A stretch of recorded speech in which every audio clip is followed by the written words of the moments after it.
This podcast is brought to you by Craft Beer and Brewing Magazine for those that love to make and drink great beer. Learn more online or subscribe at beerandbrewing.com or find us on social media at Craft Beer Brew.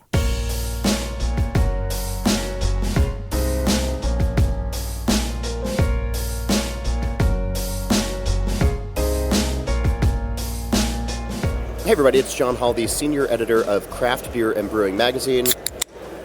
That is the sound of Exhibit A Brewing Company's Goody Two-Shoes Kölsch Style Ale, which must mean that Matthew Steinberg, founder, brewer, overall raconteur of the Massachusetts-based brewery, is sitting across from me. Matt, how are you? I'm doing very well, John. How are you? I'm fantastic. We're here at the Craft Brewers Conference. We're going to talk about Kölsch and the industry and ingredients and all sorts of fun things. But first, as the brewing industry's premier choice for glycol chilling, G&D Chillers has set the standard on quality, service, reliability, and dedication to their customers' craft. For 25 years, G&D has led the way on innovative solutions that match their brewing customers' immediate and future needs. G&D backs every product they touch and provides service second to none. Contact G&D Chillers today for your chiller sizing needs at 1-800-555-0973 or reach out online at gdchillers.com. And the founders launched SS Brewtech with a very clear goal to advance the brewing equipment's design, performance, and quality to the very highest standards in the industry. With a team that draws upon strong functional backgrounds in brewing science, mechanical engineering, industrial design, supply chain, and manufacturing, SS Brewtech has the people and skill sets you would want and expect from your supplier of pro brewing equipment. Head over to ssbrewtech.com for more information on their brew houses and brewing gear. Matt Steinberg, Exhibit A has been around for 3 years now? It'll be 3 years in September. Okay. Yeah. And this is your first brewery, like where you are the guy. Technically, yes. Okay. but you've had a long brewing career. Sure have. So yeah. Give me sort of the strokes. What inspired you? How'd you first come to beer? Where have you been? What did you learn along the way? And how did that eventually translate into what became Exhibit A? So I started figuring I would be in the tire business my entire childhood, which is my father's business in the Boston area. Okay. And tires were proven very quickly to not be my thing. My car always had a leaky tire. I always broke up a shock absorber here and there. And I imagine though that the tire business on Boston roads, especially after brutal winters, like that's just yes, just the money tree in the backyard. Yeah, my dad's just printing money. Yeah. But he's had a 44-year... Much like beer. It's just, it's endless easy. profit. Yeah. But 44 years of operating, he's doing very well, successful tire business. And 21 years ago, I left helping build one of his stores to work at a small brew pub in Cambridge called John Harvard's. Yeah. And that was the first kind of working on the brew deck every day and learning about making beer. Jeff DeBishop was my head brewer there, and he's still around. And it's taken 21 years to get us here. I've worked in regional breweries. I worked at a couple other brew pubs, started my own contracted brand, stay-at-home parent. That was a good job. Yeah, that's a great job. Not as high paying. No. Although in the beer business, they say. Sure. Well, yeah, exactly. And then that eventually led you to Exhibit A. It did.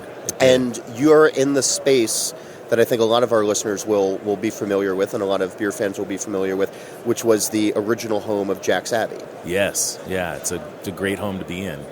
When they were punched to the limits at capacity in their space, I saw an opportunity to talk with the Hendler brothers and Paul, their father, and just say, hey, is this something that's of any interest to you? I'd love to buy your equipment when you leave. I'll do something with it. And they were like, how about you keep it in place and assume the lease and renovate the space and make it your own and build a brewery down the road from us? And of course, that makes sense to me. And we did it. We just, and in fact, Sam brought over this gentleman who's an Israeli brewer building a brewery on a kibbutz. He brought him to visit us on Friday just to introduce us and show him his old home. And actually, he wanted to see the Wild Goose canning line we have. Okay. So, yeah. Working for a number of breweries, and obviously the brew pub setting is so much different from the commercial setups that are out there. But what's the nice way for me to say this? I've always found that brewers who got started in brew pubs where they had to basically, fulfill customer demands and not necessarily follow their own whims are the ones who have been, I don't know, a little bit sort of more at peace as when they finally get their own place going. Because they have the fundamentals down. Like they know, how to, make a good amber, and they know how to make just a good clean stout. And then they have that great foundation that helps them, branch out or dial in their own recipes, or then make their recipes their own, as opposed to somebody who, just sort of maybe interns at a place for a little while or was a homebrewer for a little while, but now just wants to go do whatever that they want to do, but didn't necessarily have that in the trenches, repetitive nature of things. Yeah, I think that's vital. A lot of people would say, education, experience, those are the things you need. I think the experience is primary, at least in my career. I worked at a brew pub. I brewed 4 batches, Monday, Tuesday, Wednesday, Thursday, brewed every day, transferred beers, keg beers, clean stuff. I learned every step. And when I got into production brewing and only had this one focus, I was counting yeast cells and cellaring and working on a little bit on the packaging line. But for the most part, my job was to make sure that yeast is the right pitch and that the cellar is taken care of. That's a different job altogether. That's not really making beer. That's cleaning tanks, dumping yeast, dumping hops, transferring beer. It's where beer... where it's a good place to not ruin the beer. Yeah. Yes. And it's an easy place to ruin the beer. Very much so. Yeah. But I learned a lot from those supervisors that were over me, that I worked under in those years. That any monkey can make a batch of wort, but it takes a real brewer to actually make a batch of beer. It's like people strive to be on the brew deck, and it's like, no, the brew deck is great. Wort production is important, but really that whole process is where beer is made, every little step, and I was lucky. I learned that in the brew pub world, and I took that to production as well. So when you launched Exhibit A, what was your focus? What was laid out in the business plan as to what you were going to do? Because I'm thinking if you're going to open up in a place that's now going to just be around the corner from the new Jack's Abbey, and they have worked pretty hard to put, these lagers on the map, as it were. Absolutely. And doing just amazing things with lager yeast strains. That you might want to differentiate yourself a little bit from that. Mm-hmm. And Kölsch, I think, is similar, and that's what I think you're best known for is the goody two shoes. I think in the industry, for sure, the consumer might have a different. We can talk about that. Yeah, okay. But I, as far as like what we thought we would focus on, I knew we were going to lean on hops a little bit. I love IPAs. I love brewing them. I love how the consumer responds to them, and I love how our staff responds to them. Yeah. But there's nothing like a Kölsch brew day or a Kölsch packaging day. It's celebrated in our brewery. We really love making that beer. We take a lot of pride in the reaction we get from that beer.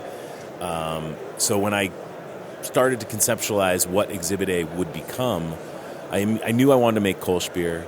I knew I wanted it to matter to my colleagues. That was primary. I cared about what my wife thought about it. I cared about what the brewer that I am friends with cared about it, what he thought about it or she thought about it. And most importantly, our staff. I wanted them to take this one home and be like, this is the soul of our brewery. Was that always the plan, though? Was it always the plan to do a Kölsch? Yeah, absolutely. Okay. Yeah, it was the first beer named, first beer sort of conceptualized. I called Judy at BSG and was like, how much Wireman can I get? And she's like, as much as you need. Okay. When did you first fall in love with the Kölsch style and start to develop your own Kölsch recipe? Okay, so that story has changed a little because my memory, which may be, well, I'm older than you, John. I know, we established this before we went on. Everybody thinks that I'm your grandfather, but yeah, it's... But as an elder statesman of sorts in this particular twosome here. Yeah. But no, I went to Germany and I traveled around Germany when I was a kid, when I was in high school. I was there for a matter of 2 weeks, 2.5 weeks. Senora Lippi, my Spanish teacher, took us to Cologne, and I learned about that city, that culture, that people, and that church. I stood under it and I reacted to it. I later learned. I brought those pictures home. My grandmother, Bluma Stein, her grandmother, also a Bluma, she made what they called med, but I think they just mispronounced it. It was mead. It was Polish mead. So she said, "There's this in our family," and that stuck with me. I never reacted to it. I never did anything about it. My stepfather was a department head of science at my high school. We did some fermentation stuff. So that was, that started to be a little bit of an incubator, I think. And then I got to college and discovered Long Trail and Catamount and Harpoon and Sam Adams. And it was 1990, 91. And I started homebrewing, and just wanted to. And I quickly discovered, I went to the homebrew shop. I was like, hey, I want to make Kölsch beer. And the guy was like, good luck, buddy. He's like, how about you make like a decent amber for like 15 batches in a row, and then we can discuss Kölsch. And I thought, like, wow, that must be hard to do, And he was right. Like, I needed to learn that technique on making a clean batch of beer at my house before I could even consider stepping into making a Belgian quad or a fruited sour or Kölsch in this case, Let's talk about Kölsch, because I think that it is, because of its history, because of the nuance, because of the skill, and I think the skill is obviously the most important when it comes to this, because this is not a beer where you can just kind of hope for a good result. If you're not paying attention at every step of the way, it's going to suck. It can suck, yeah. And the difference between a well-made Kölsch and an average Kölsch is vast. And there's a lot of bad Kölsches that are out there as well. I'm always very cautious when I'm out traveling to breweries and out at bars, and if I see a Kölsch on, I'm going to gravitate towards it. But I'm always going to ask for a sample first, because you don't want to fight through it. No, you really... Because it should just be easy, right? It should just be... It's a comfortable pair of jeans. It's it's the way that your hiking boots feel after 2 seasons kind of thing. Like, absolutely. So if you would sort of walk me through, and we went through this in the magazine not too long ago, but from sort of start to finish, what makes a good Kölsch a good Kölsch? Or what makes your Kölsch a good Kölsch? Well, I would like to think that our... Because your Kölsch is great, by the way. Thank you. And John's enjoying one. I don't have one, but I'm not drinking yet today. I got a long night. I just didn't stop from last night. So. For us, I think that I wanted to start with ingredients, but I know as a brewer inside my head and inside my heart that process has to trump that. It has to be a more important piece of what we're doing. And I just knew what I wanted for ingredients. That was an easy decision. I was getting a little bit of wheat from Valley Malt. I was getting floor malted bow pills from Weirmann. I was a touch of their Vienna, and the proper yeast. And there's a couple other little things in there. Certainly Tettnang hops. I set out to make the beer that I fell in love with when I started to learn about Kölsch as an adult.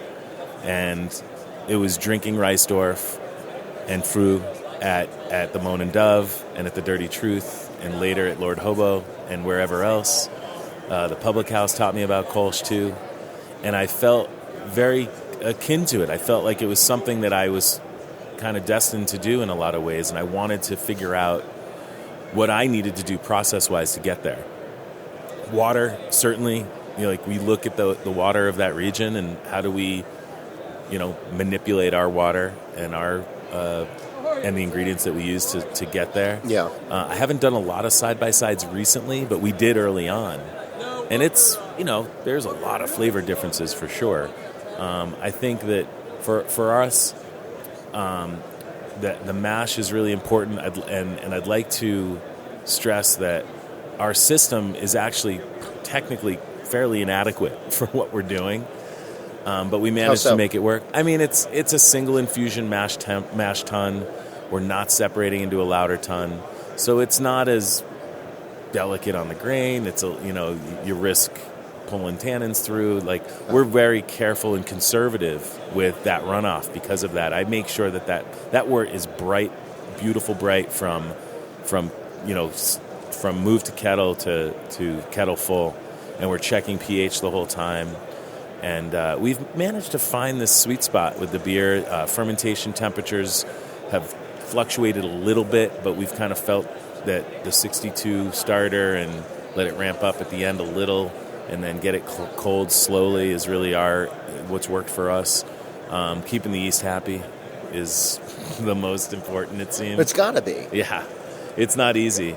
And I'd love, we're making hazy IPAs. Now, people say, why don't you just use that Kölsch yeast for hazy IPAs? It's got plenty of, it doesn't drop out.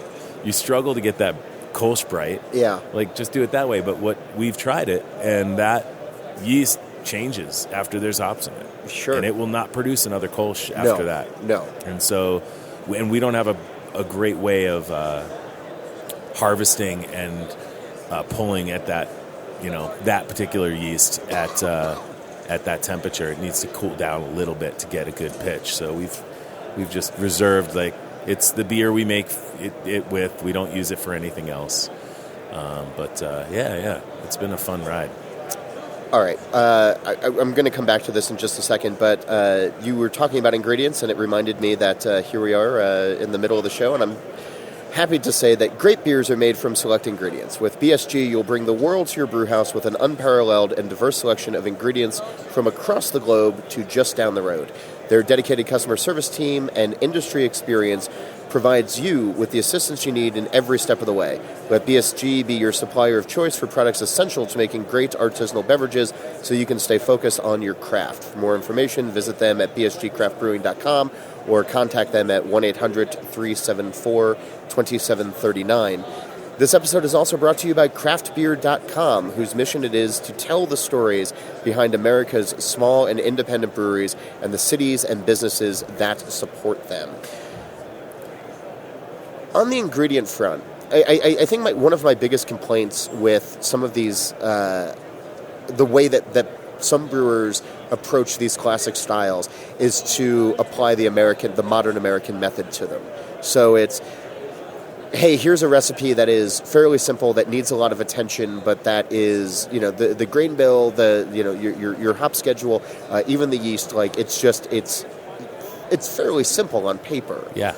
Very. And there's this American tendency to say, well, let's just double the hops, or let's add some caramel malt to it, or let's add, for a little bit more color. This Kölsch is too pale, it's too clear, and there's this, I don't know, this disconnect to sort of, run in the opposite direction. And I think that's what happened early on in craft beer. Was we had one style of beer forever, and so the brewers who came on were like, all right, we're going to run as far away from the American light lager as possible, and we're going to have our IBUs arms race, and we're going to have our ABV arms race, and we're going to just go nuts on everything. That just doesn't work with a style like Kölsch. No. People try. I saw one out there yesterday, raspberry Kölsch. Yeah. And it is what it is. I mean, people can do what they want.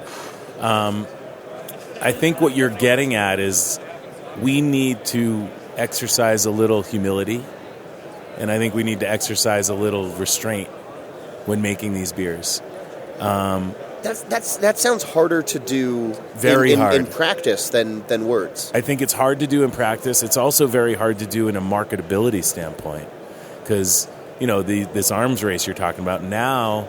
It's like, aside from packaging, if we're just talking about liquid, what are we doing as brewers to get people excited about beer, or a beer in particular? Yeah. Kölsch is not the way to do it.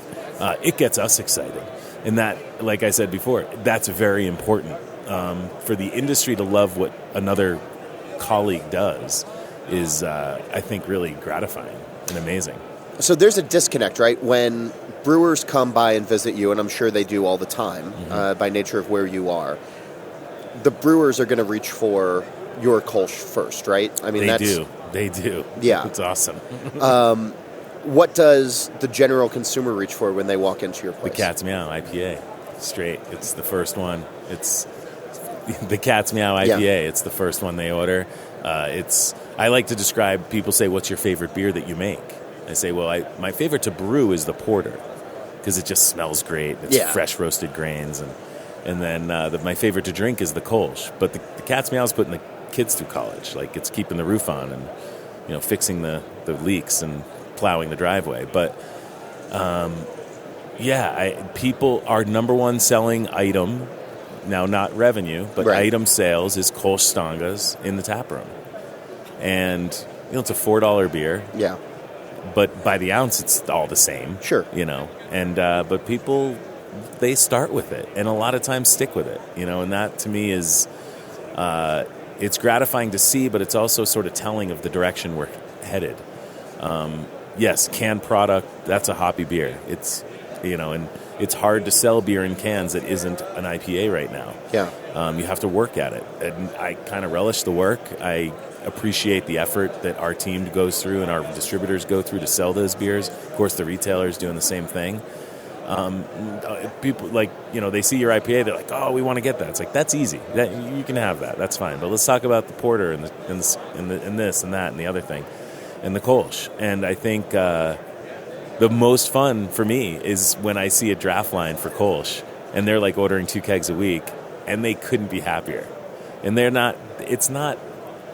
The disconnect, I think, for us is that it's not. There's nothing to brag about. There's nothing to brag about. It's supposed to be like last year's hiking boots. It's supposed to fit, like you said. It's supposed to fit well. It's supposed to feel good. It's supposed to actually more enhance the experience than to create it. And I think a lot of beers right now are creating the experience rather than lending themselves to it.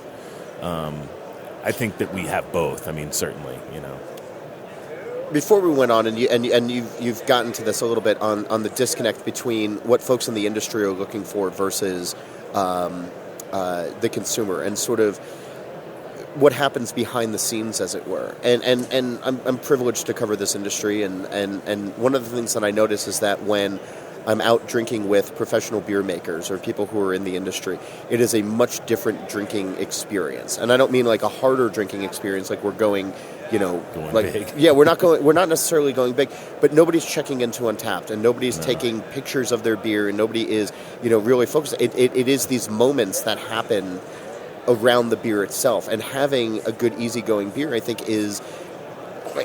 I wonder if we're losing that a little bit. If that disconnect is getting too much wider because drinkers are being sort of trained to always be checking in or always be worried about, is their shot framed correctly, or right.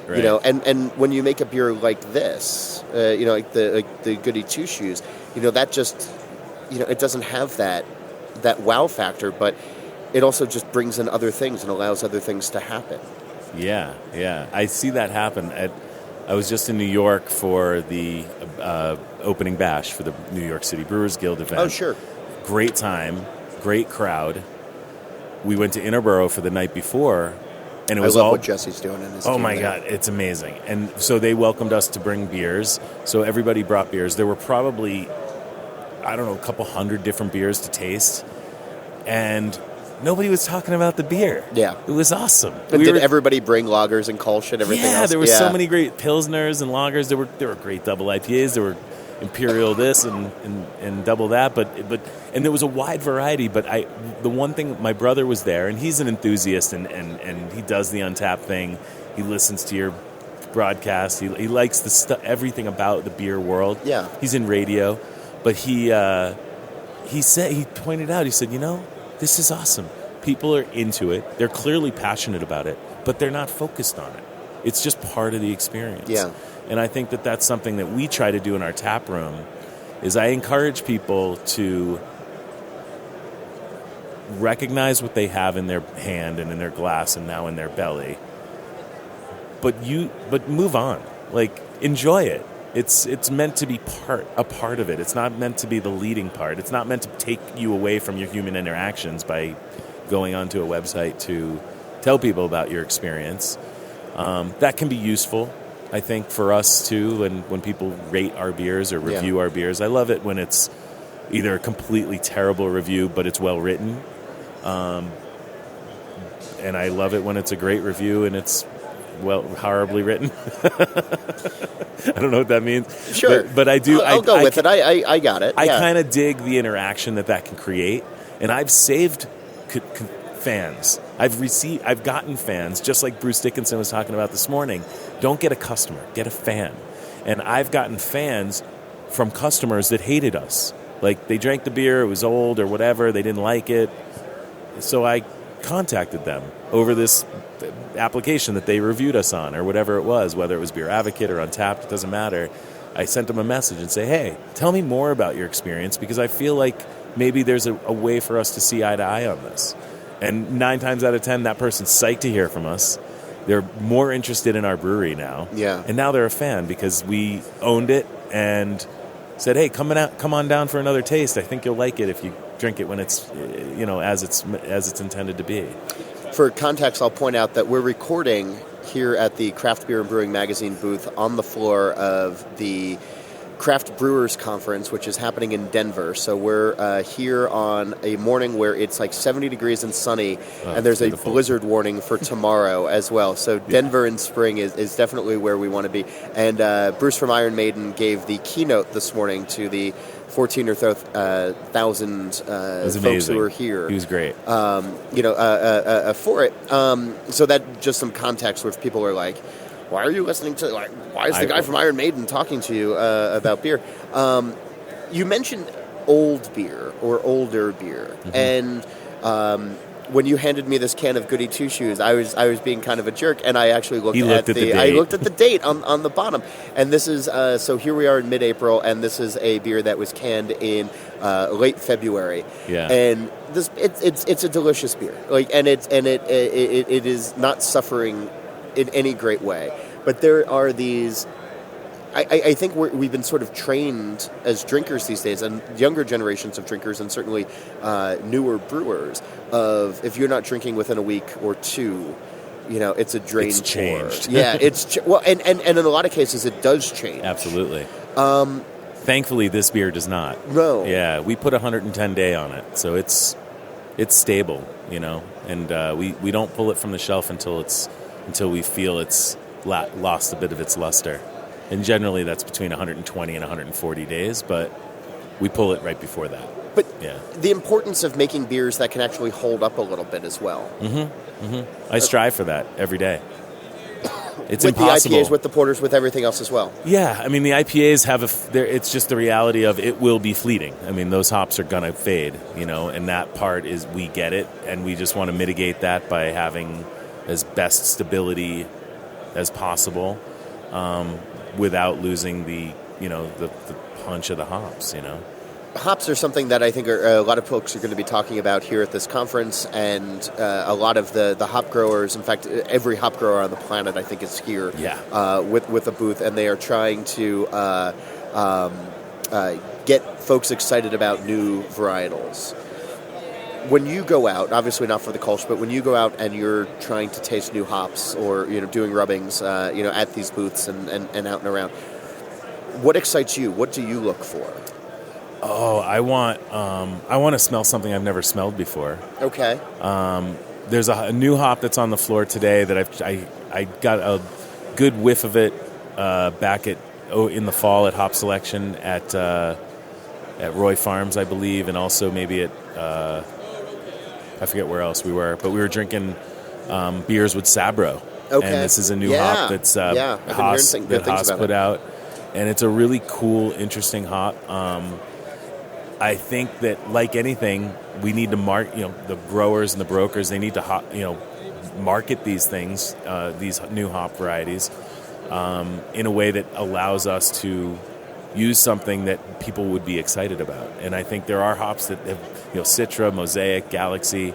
Maybe it's the names are fun, and people kind of have found a relationship that way. I think it's important, though, to note that there's plenty of great hops out there that are sort of the like us, the underrated, and there's a lot of room for everyone to have, a hop that may not be necessarily as sexy on paper, but is in the beer. Yeah. And delivers in the beer. And I think Sabro might be one of those hops. How so? It's just really original. It's got some nice kind of grassy notes, but then it's got that fruit. And it's I don't know. It's hard to describe. Does it have a coconut thing going on with it? They say that, but I had a beer at Crooked Stave that was one of the Haas experimental beers, and I didn't get any real coconut. I got earth though, and the beer was stunning. I mean, earth, like yeah, okay. It was cool, like almost German. Like I was getting these cool like German characteristics in my palate, and I'm like, maybe it's the Pilsner I just had. I don't know.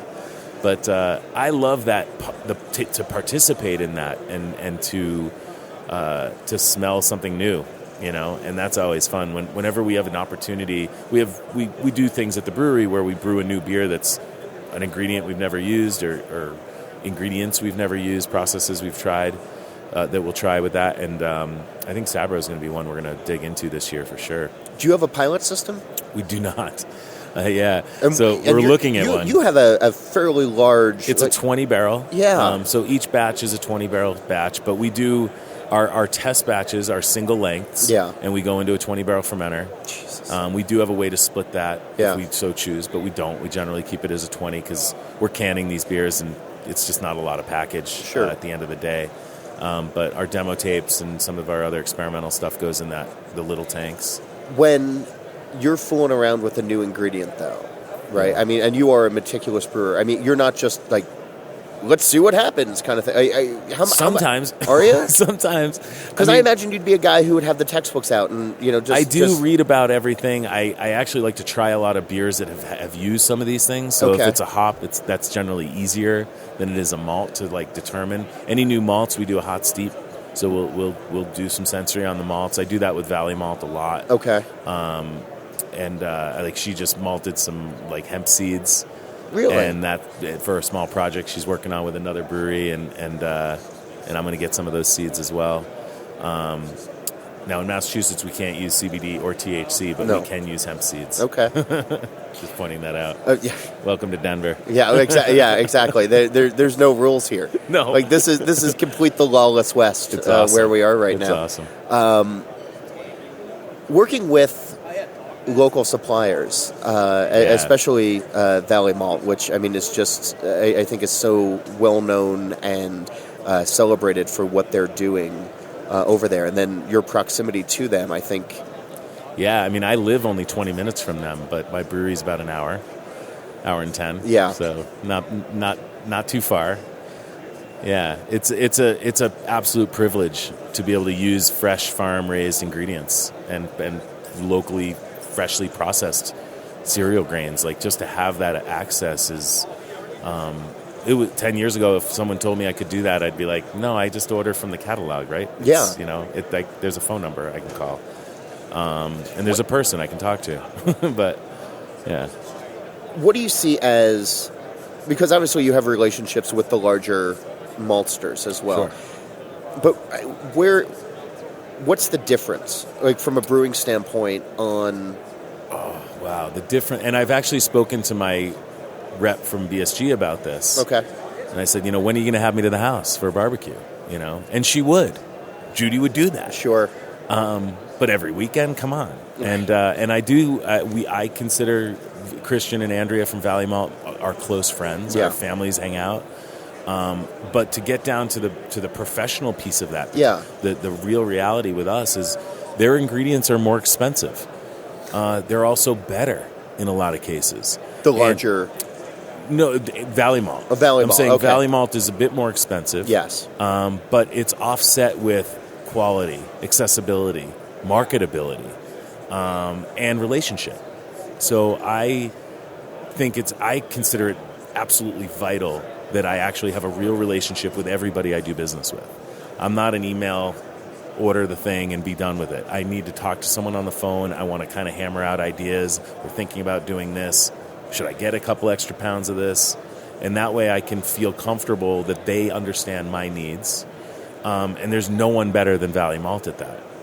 When I order grain from her, I call her on her cell phone. And I'm like, hey, I'm going to send you a PO. I just want to make sure that this is a good date for delivery or whatever. Yeah. And she's like, yeah, just send it. Stop calling. It's enough already with the calls. But it's the relationship, and obviously quality, price, all those things come into play, and are a priority. But if the relationship's lame, what's the point? There's plenty of good grain out there. And hops. And I have some sour relationships too in regards to hops. So I'm like, I don't want to buy hops from those guys anymore. They haven't really had our back. And so it goes two ways. And it's with equipment too. It's the same thing. What excites you equipment-wise these days? What's on your wish list? This room is insane. I know. It's so crazy. So for listeners who haven't been here, and there's 1,100 booths. Yeah, and it's everything from fully automated 100-barrel brew house kits that they have set up on the floor that you can take for a test drive to palletizers and depalletizers and centrifuges. Yeah, so many centrifuges and fooders, and I mean you basically name it. There's a fooder right across. Yeah, right across the aisle. There's guys who make socks, and there's T-shirt vendors, and the craziest stuff that you can imagine. Insurance in beer. agents. A lot of insurance agents. A lot of insurance agents. What's on your wish list? A couple of years ago, it was people were all excited when I'd show up and they'd show me like their hop burster or I'd show up and they'd show me their centrifuge or they'd show me their new canning line or whatever.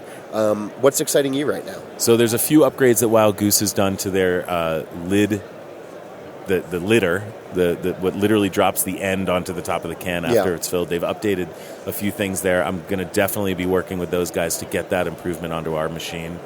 I'm going to go to ABS Commercial, and they're my tank supplier. Okay. They've been my tank supplier since our first expansion. We're going to be ordering more tanks from them. Cool. We also are looking at inline carbonation, because right now we carbonate Thursday for a Friday canning run, which is fine, but then we got to bump it up in the morning. It's like I want that beer in the tank, carbonated, ready to go, so it can have its moment to settle in the bright tank for 48 hours. And then in the case of Kölsch, it would be 72 hours. But it's carbonated. It's ready. It doesn't need to be bumped up. It doesn't need to be moved around. It has its moment to sort of just live and chill and wait to be put into a smaller vessel, be it a can or a keg. And so that, I think the inline carbonator will help us. I'm also looking at some sort of environmental improvements. Our hot water, we're constantly fighting for more hot water. So I'm going to look at getting some instant hot and potentially even considering solar energy for some of that stuff because we just bought our building. So congrats. Now our building is ours, so we can put some solar panels on the roof. So we're looking at some improvements on that side. Hot water, like I said, and instrumentation, more accurate gauges, better temperature control. I've just invested in a bunch of flow meters and saw the guys over there from that company and said hello. We're also making a massive improvement change on our brewery software. So we're going to be instituting Ecos into our systems soon. So there's a lot of people to talk to.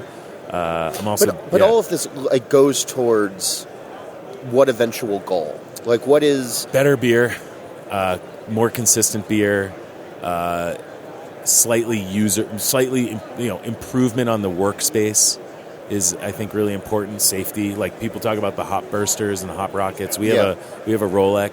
My reason for buying that was safety. Now talk to me about that. Why? So when we dry hop, we're putting 200 pounds of hops into a fermenter for our double IPA and our IPA. We have to climb 15 feet in the air to do that if we're top porting. Well, it's not safe up there on a ladder, or you're on a scissor lift, or whatever the case may be. It's not as safe as being on the ground. Yeah. So we thought it would be interesting to research these hop dosers, and we got a Rolec in. We tested it. We tried it, and we immediately were like, "This is a better solution. It's safer. We use a little bit less hops for better aroma. Our beer is ready. Not that this matters for us that much, but it's ready a few days sooner. We still give it its full 3 weeks, but the hoppy beers. But so it's fruiting is really nice with it. So when we do our sour beers that get fruit treatments, we introduce fruit through the inducer, coffee, whatever. So there's a lot of process improvements that actually just reflect on our safety protocols, and that part's really great. I mean, and that's key. Yeah, and it is. It yeah. absolutely is. Yeah, and it's it's a dangerous environment where we are every day, and I care about my staff a lot, both professionally and personally. So I just feel like I got to keep them safe. We just got anyone who has prescription glasses, got safety glasses with their script. Wow. And those are they're pretty not expensive. cheap. Yeah, they're not cheap. But yeah. they need glasses, and I was tired of seeing them wear their street glasses. It's like, no, they're not. That's not enough when you're handling chemicals. So, yeah, so we've done some cool improvements there. Yeah, because it really isn't just about the end product, but it's everything that leads up to it. Yeah, big time. And you've seen this through a career in brewing, and I think it's great that you're, leading people that way. Yeah, it's important. It's important. In a minute, I'm going to ask you what your hope for beer is, Matt Steinberg of Exhibit A Brewing Co. But first, I'm going to thank everybody for listening and remind them that G&D Chiller is the brewing industry's premier choice for glycol chilling, and that you can head over to ssbrewtech.com for more information on their brew houses and brewing gear. You can also bring the world to your brew house with select ingredients from BSG, and then go check out craftbeer.com, whose mission it is to tell the stories behind America's small and independent breweries. Matt, do you have a hope for beer? I do. I have a hope for our palates, and I hope that, this is a subjective thing. Okay. This liquid is whether you're going to like it or you're not. There's no well, it's good, so you should like it. We say that to people, but the reality is I teach this to my kid, your palate's going to change every day. And it does. And I think if we, as an industry, get a hold of that and understand that it's okay for us to adapt to the consumer. We don't want the consumer to drive what we do. We want to drive it. Yeah. And I think that's what we're talking about with hoppy beers. It's like there isn't an end I don't see an end in sight. Someone's turning 25 every day. And that buyer that has a little extra cash is spending $12 to $20 on a 4-pack of hoppy beer. Yeah. Glory. I got my arms in the air. Yeah. I'm super pumped on that. About this, yeah. And it will help us to be successful, and for me, I think my vision of where beer is going is kind of back to its roots in a lot of ways. And I think, and I don't mean that about necessarily the type of beers we're drinking. It's actually more about the camaraderie, the experiential piece of it. That thing when we're all hanging out in a room together and we're like, and there's a bar and there's food and there's music, and all of a sudden there's this snapshot and everybody's got their beer in their hand, and no one's actually even thinking about their beer. Right. They're thinking about the person they're talking to. And we've kind of, not that we've lost that, but we've changed that a lot. And I think I would like to get back to touch on what Bruce said in his speech at the keynote address. He mentioned we need to get back into the pubs and we need to be drinking live ale, and we're not all drinking cask ale. No, come on, it's not. It's never going to happen. Right, but we should be drinking beer for the sake of its experience and for the social piece and for the cultural piece. And we develop that as a people, not as a culture, I think, in this country where, that might be contradictory, but we developed it through the history of other cultures. We just adapted our own kind of Americana onto it. What is an American-style beer? Yeah. Right? And we don't really, not that we don't have that, but we've taken all of the other stuff from outside and created our own, which is really amazing. And look what we've built with 7,300 breweries or whatever it is. But they all need to be making better beer every day. Yeah. We all need to focus on a better experience for that consumer. And we need to get out of our own world of this is the only beer that matters. Because if, we're all in it, and I talk about the rising tide thing a lot to my staff. I'm like, we want Jack's to be great. We want Flying Dreams in Worcester to be great. We want that other brewery to be great, because if they are, and we are, then the consumer has an improved palate. They're not thinking, well, this must be good because someone told me it was good. It's actually good, and I like the idea of surrounding myself with great beer and great people, and you can't do that if there's a bunch of shitty breweries opening up. Absolutely not. And we need education. We need people with experience making beers, and we need education. And not just going to class and learning about the chemistry of beer, but actually educating ourselves internally as companies and as a guild like we do, and as an association, as the Brewers Association, and having conversations like this, And continuing education as well. Yeah, big time. That's the thing. Yeah. Matthew Steinberg, Exhibit A Brewing Company, Framingham, Massachusetts. If people want to find you, I imagine you're on all of the various... We do have social media. Okay. We have the Facebooks and the Instagrams, and I think we even have, what's the other one? Twitter. We have that. Oh, you have a Twitter? We do. Oh, good. Instagram's our leader right now, though. Yeah, that's where it's at right now. Yeah, we have like 14, I don't know, my son says, you have 14K.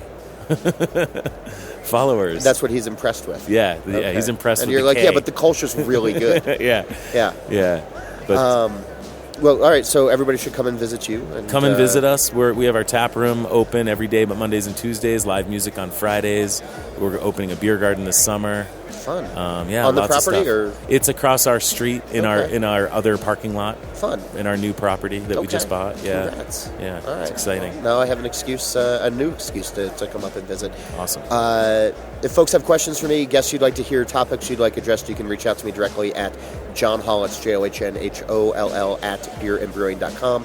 You can join the conversation on Twitter at John_Holl. You should also go to beerandbrewing.com, where you can subscribe to the magazine. You can read all about what's happening in our craft beer world right now, from homebrew recipes to interviews with brewers to how you can make your homebrew better. Again, that's beerandbrewing.com. You can also check out all of our other offerings, as well as the video courses and our accelerator and our festivals and everything else that we're doing. So check that out. And Matt, thanks again. Thank you, John. And we'll be back next week with a brand new episode. Baba Booey. Yeah. Oh, wow. Look, I think you're the first one in like a year to do it. And you know what? You should be embarrassed, but I'm not even going to cut it from there. So, no, I'm just going to leave that in. So you're going to make me hit him with the hind, too? There it is. There it is. Cheers, everybody.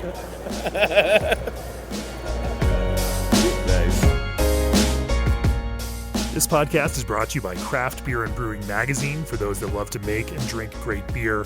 Learn more online or subscribe at beerandbrewing.com, or find us on social media at Craft Beer Brew.